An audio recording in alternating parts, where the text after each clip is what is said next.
All right, and we got the worst generation of console, and this is from your boy Tumna. The last thing I want to do in this video is undermine the innovation that has taken place during this generation of consoles. I only want to highlight just how much ahead of its time the previous consoles were in comparison to the PlayStation 5. And PlayStation 2 was the best, man. Me, like I said, I'm already pausing. Me, PlayStation 2 was the best. It was PlayStation 2, Nintendo 64, GameCube, the Nintendo Game Boys and Game Boy Colors. Those was the best ones right there. And yeah, the Super Nintendo and the Sega. Damn, Dreamcast is so underrated.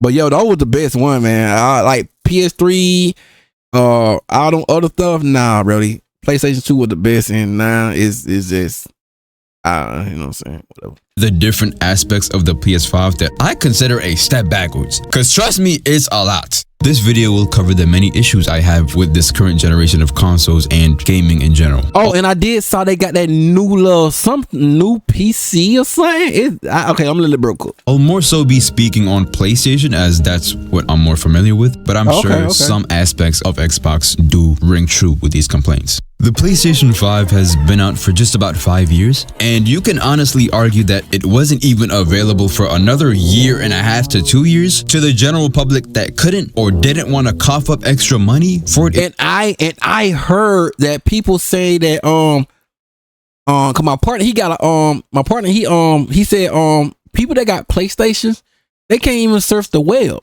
The only thing they got is like YouTube. I'm like, bro, what?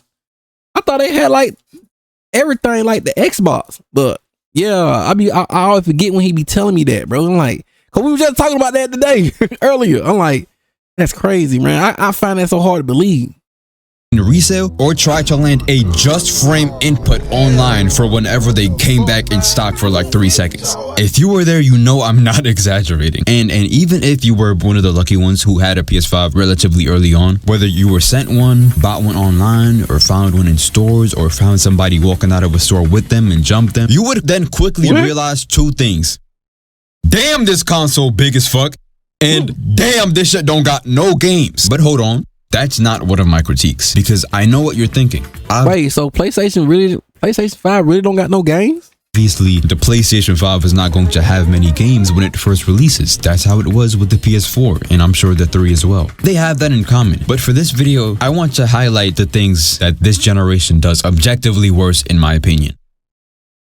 Before we get into these topics, I'd like to very quickly talk to you guys about the sponsor of today's video, War Thunder. War Thunder. W sponsor, Brody. W sponsor, Brody. W sponsor, Brody. Check return limited time, so don't miss your chance. And thank you to War Thunder for sponsoring this video. Let's get to the video games.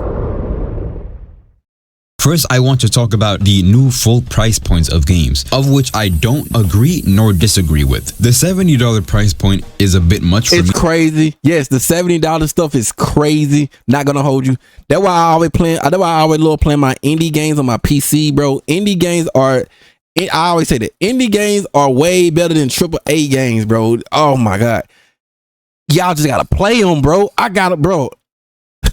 Go to my channel, bro. You used to be playing a whole bunch on my gaming channel, bro. I'm gonna post it up too, bro. I play so many indie games, bro. They so fun too, man. I gotta go back and I gotta go back grinding too, bro. But I love playing them indie games, bro. They so fun. Oh my god, they so fun. Let's go. Me personally, I've only ever bought one game at $70, which was Tekken, and looking at my hours, I think I got my money's worth. However, I don't think it's a steep price for some games. Red Dead Redemption 2? It's almost 2026, and it's such a good game. Such a good game that it should still be full price. Red Dead Redemption dropped 7 years ago, and it looks like it comes out next month. It's a very tumultuous feeling seeing games like Batman Arkham Knight and games of that caliber at such a cheap price, like $15 or $20, because on one hand, I want as many people as possible to experience these games, but also for how good of a game they are, the price points are crazy, dude. Like, there are a lot of games. I have no quarrel with spending $70 on, I don't even use that word, nigga. It's that serious for me. My problem is these other games that I can't believe they priced at $70. What's crazy to me is that a game like Ghost of Yotei and 2K gonna be the same price. Blood thought he was on. I'm telling you, man. I don't get no like the NBA one, bro. Drop it down to like 40, man. It need to be $40, or at least $40, man. $40. Or at least 50. But man, who I'm not, bro. No. I'm sick of it. I'm tired. Even though I be wanting one, but I'm so tired of buying them. Dang. Drop that thing to 40. The team. I don't know what's worse. The fact that they're pricing the yearly Call of Duty and 2Ks at $70, or the fact that they could price the next 2K at $100 and niggas will still line up to be the first in my park to drop yet another $100 to get a 99 overall. And this is going to be my next point for games. The concept of DLC and microtransactions have never bothered me, but the amount of games that are now constantly trying to sell you shit past a $70 price point is just wild, bro. Most full price games will have their microtransactions be completely optional in a way where you'll never have to touch them unless you want to. I don't know if 2K is still like this because the last one I played was a while back, but it was damn near impossible to get enough VC to buy a single pair of shoes. I was broke and ass at that game, bro. I was grinding and buying them, bro. I ain't gonna. At first, I didn't want to get into the VCs things like that, but bro, I was grinding and buying them dang thing, bro. Cause look, I was riding the wave with him, bro. I like, bro, I'm getting my junk up there too. My boy was what, 89, then hit 90, 91, and then all of a sudden my joker, I lost my creator. I'm like, wait. But that made me so hot. Then I'm like, man, forget it, bro. Forget it.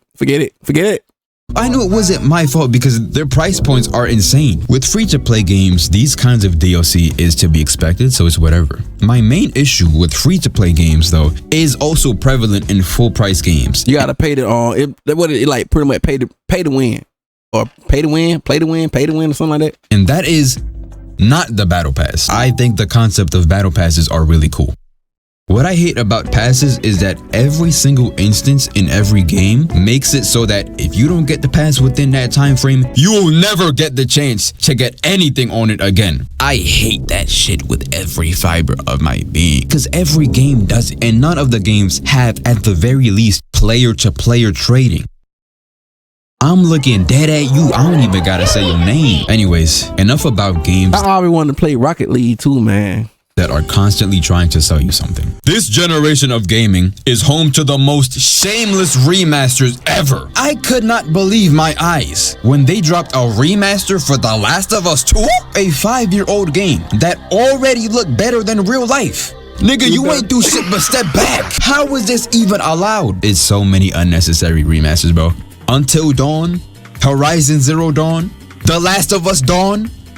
It's not actually called that. It's like it was just like a play on words because you know the first two had the word. This guy it wouldn't be as much of a problem if they were remastering the right games. I'm looking dead at you, Naughty Dog. Y'all love remastering The Last of Us, but treat Jak and Daxter like they're in the last place. Jak and Daxter, bro. I used to play that, but I mean, you know, it was cool. That game was cool, but you know, I guess ever since I played Conquer Bad Fur Day, bro, I expected some games like that, bro. If y'all ever played Conquer Bad Fur Day, bro, I always want to play some games like that. And I thought Jak and Daxter were gonna get that, but you know what I'm saying? It is what it is, though. Of us. 2. What the fuck is you talking about? I'm sorry. It feels like all the wrong games get a remaster. Nobody wants games that already look amazing and can be played on both platforms remastered. Nobody wants games still in stores and easily accessible remastered. Where's the games that I mean, I love Resident Evil now. I don't got a problem if they remaster Resident Evil now. Take off the stores that you have to go out of your way to buy, that you have to go out of your way to emulate. It don't even gotta be remasters, just ports, like a Tekken 5 or a Tekken 6 port. For some reason, they only have the PSP port for Tekken 6.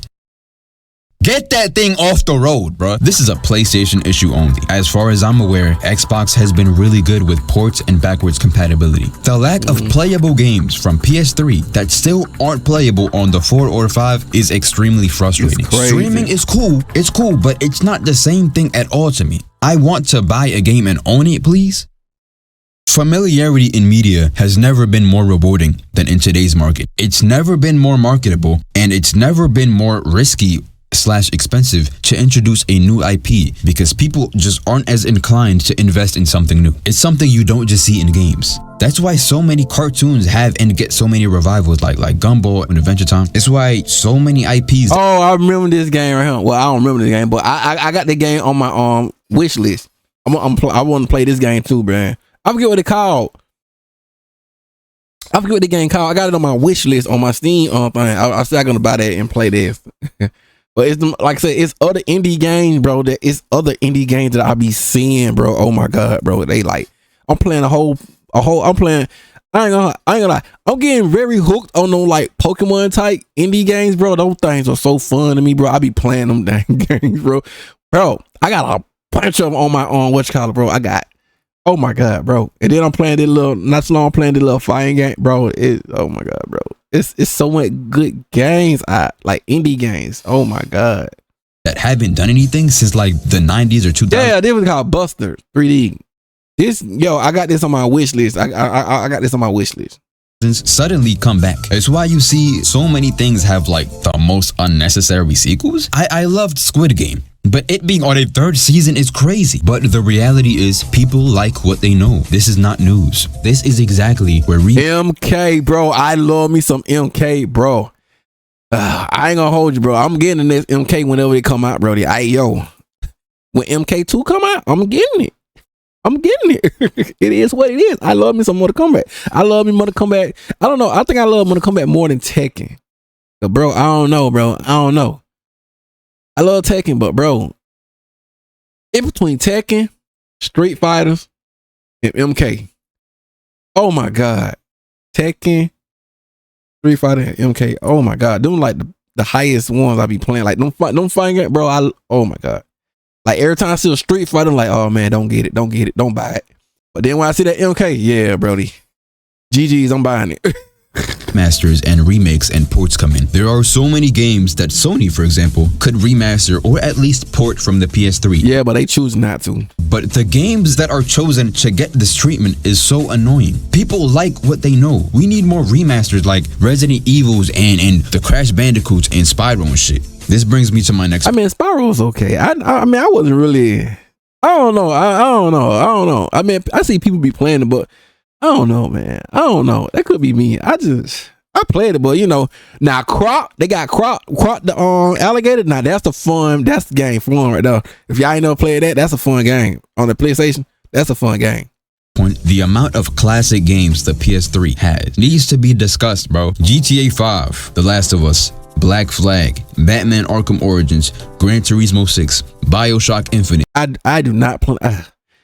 I guess I'm not a racing type car gamer. Oh, I can't stand. I play some of indie games, but let me shut up. Tomb Raider, Beyond Two Souls. All of these games were in 2013 alone. Batman Arkham City, LA Noire, Skyrim, Uncharted 3, Battlefield 3, Woo! Dead Space 2, Portal 2, Infamous 2, Little Big Planet 2, Cars 2, Burger Time World Tour, all in the same year. The only other time we was getting lineups like this was in the PS4 era, 2015, 2018. To be extremely fair, you have to factor in just how much of a hit every game took in its production due to COVID. It does make this very difficult to compare, but the fact of the matter is the sparseness of video games for the PS5, not the PS4 and the PS5, but video games for the PS5. That is a very important distinction, by the way. The sparseness of video games for the PS5 is very depressing, especially considering the fact that the PS5 won't even get to have this many classics anyway, because the majority of games people are playing are online live service games. Games that if they are not an outlier like Fortnite or Apex or Rocket League, Overwatch, Marvel Rivals, if they're not an outlier like those games, they will probably shut down in like a couple months or a year or maybe 2 years. That's on top of the already lack of games we have on the PlayStation 5. One last very quick point. What is with the surge of AI games on the PS Store? Why is this allowed? What? Storage space. 600 gigabytes sounds awesome. Until you realize any regular AAA game is easily hitting 100 to 170 gigabytes. The fact, bro, ain't that the truth? Oh my god.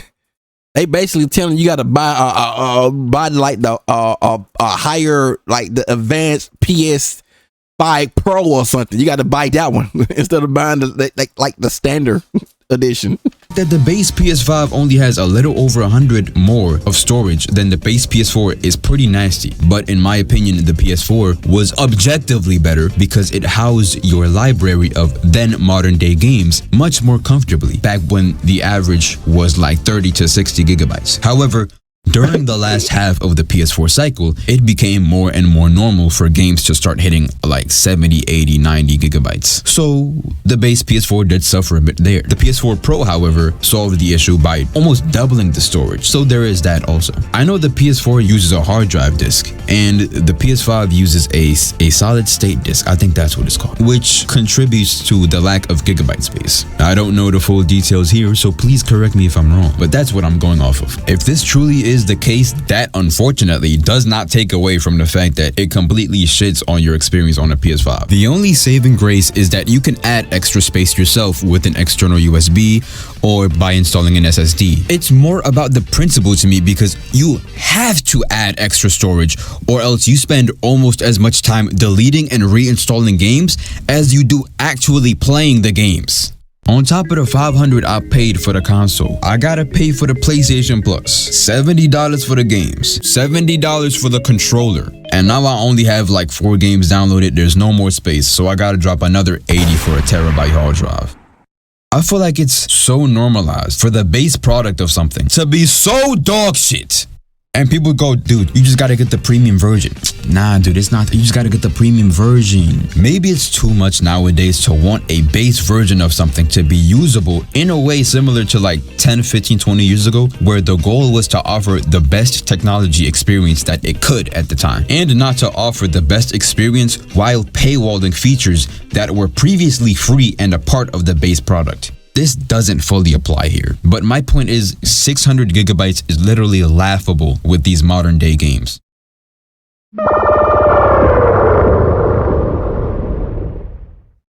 This is nearly not as much of an issue as my other points, but it's still worth discussing because how is it that we've basically only just been able to change the background theme? Except it only changes the welcome section of the menu. Don't nobody be on there. And even then, it's only custom screenshots and like a couple wallpapers that, whether they look nice though. They look nice. I ain't gonna hold you. Well, yeah, like I said, I didn't know like PlayStation only had like YouTube and that's it. That's crazy, bro. I ain't gonna hold you. That's wild. Like or not, me personally, I don't care for any of these, but I love Ratchet and Clank. Whether you like it or not, it's a complete downgrade to what you were offered in both previous PlayStations. Some people are going to bring up the argument that, oh, but every game comes with their own theme, so it kind of makes up for it.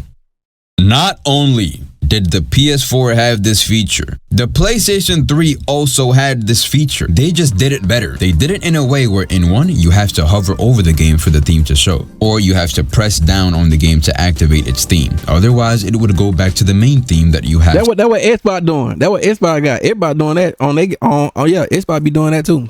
Set on the PlayStation. In other words, objectively better design. For some reason, they decided to opt for prioritizing each game's theme instead of being able to set a universal theme, when this has been the case and has been working perfectly fine for the last 2 systems. This does not take much away from my experience playing on the PS5. But again, that doesn't mean it isn't bad design worth questioning and criticizing, especially if they pulled it off very well before. I will say though, I think the anniversary themes are really cool. For the anniversary of PlayStation, they introduced 4 themes that serve as an homage for the previous PlayStation themes. It also had the PS1 startup sequence for whenever you turned on the console. I think it would be cool to bring this back and add on it so that you can have a PlayStation 2 inspired startup sequence. That's nice. I ain't knew they did that. I ain't knew PlayStation did that. or 3 or 4.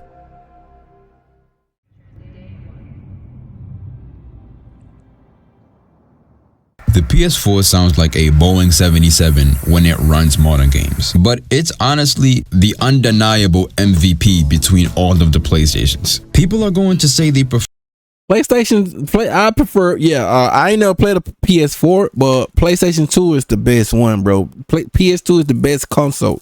for the PS2 or the 3. Nothing wrong with that. I prefer the 3 to all of them, I think. Okay. But yeah, me, like I said, PS2 are the best one out of all of them. I always say that between all them PlayStations, PS2 hands down is the best console. They are. All the other ones, it's not it. But I also think objectively, the PS4 is the best era with the best run. One, the PS4 has the power to run the games of PS1, 2, 3, in addition to remasters and remakes here and there, while also having the power to run newer gen games that also release on a PS5. 2, best UI design just off of the strength of its customizability and wide selections of themes. Number 3, it was the era before games became $70 full price. 4, it had a much better balance of games that are constantly trying to sell you shit versus games that are quite literally just an elite experience that the PS1 through 3 could not replicate. Maybe even a $20 standalone DLC for another elite experience. And number 5, it was by far the era with the most games that still look, feel, and play like a current gen release, despite them being 8, 10, 11 years old. The only thing that the PS4 does objectively worse than all the other consoles is PlayStation Plus. The PS3's version of PlayStation Plus offered many discounts here and there, cloud saving, and some other like really small features. The online was completely free. The PS5 version makes you pay for online, but they offer a large catalog of fantastic games, free and with discounts, making it the best iteration of PlayStation Plus in my personal opinion. My videos are never with intention to hate, despite how harsh my words may be. I'm forever a PlayStation fanboy, and I just want it to be the best it can be. It just feels like 2 steps forward and 3 steps back. Literally. You didn't do shit but step back. One last time, I'd like to thank War Thunder for sponsoring this video. Be sure to check out War Thunder for free on PC, console, or mobile, using my links in the description or pinned comments. Those who've not played in at least same currency, premium vehicles, and more. And see you next time. All right. And there you go, ladies and gentlemen. Yo, I like watching his stuff, but you already know, man. Legal Brown Shoes, not a good stuff. Let's go.